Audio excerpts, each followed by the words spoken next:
বান্তে নাগসেন, আপনারা বলিয়া থাকেন যে অরহতগণ একমাত্র শারীরিক বেদনা অনুভব করেন, মানসিক নহে। ভান্তে, অরহতের মন কি দেহকে আশ্রয় করিয়া চলে?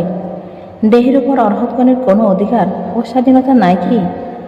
হ্যাঁ মহারাজ, সেরূপই। বান্তে, ইহা যুক্তিসঙ্গত নহে যে নিজের চিত্ত প্রচলিত থাকার সময়ে অরহতগণ দেহের উপর অধিকার ও স্বাধীন থাকিতে পারে না। বান্তে, পক্ষীও যে বাসায় বাস করে তাহার উপর অধিকারী হয়। মহারাজ, এই দশবিধ দেহানুগত গুণ জন্মে জন্মে দেহের অনুসরণ করে অনুপরিবর্তন করে। সেই দশবিধ গুণ কি কি?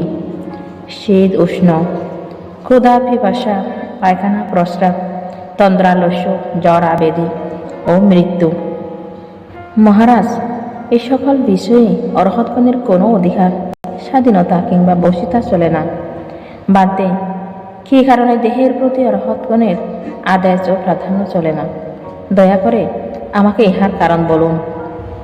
মহারাজ, পৃথিবীর উপর যে সকল প্রাণী আছে তাহারা সকলেই পৃথিবীকে আশ্রয় করিয়া বিচরণ করে, জীবিকা নির্বাহ করে।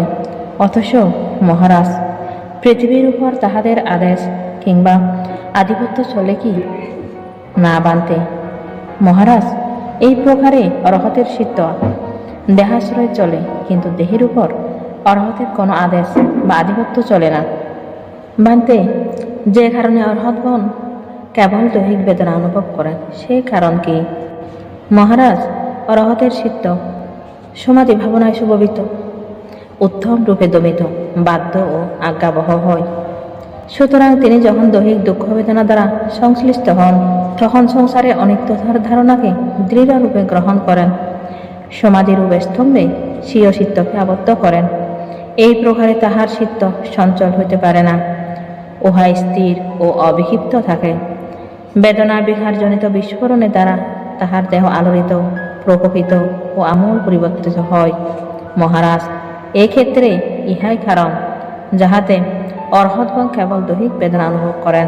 বান্তে নাগসেন, ইহা বড়ই আশ্চর্যের বিষয় যে অরহতের দেহ চঞ্চল হলেও চিত্ত অচঞ্চল থাকে। এই সম্বন্ধে যুক্তি দিয়ে আমাকে বুঝান। মহারাজ, যেমন এক অতি বৃক্ষ আছে, উহার কাণ্ড অনেক মোটা এবং শাখা প্রশাখা বহু দীর্ঘ।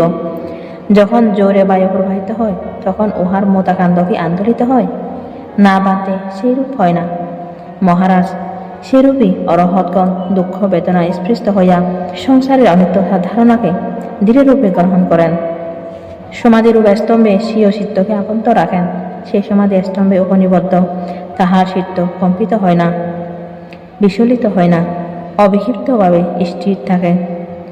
বেদনার বিহারজনিত বিস্ফোরণের দ্বারা তাহার দেহ আলোড়িত, প্রকম্পিত ও পরিবর্তিত হয়, কিন্তু তাহার চিত্ত বৃক্ষকাণ্ডের ন্যায় অকম্পিত ও অবিচল থাকে।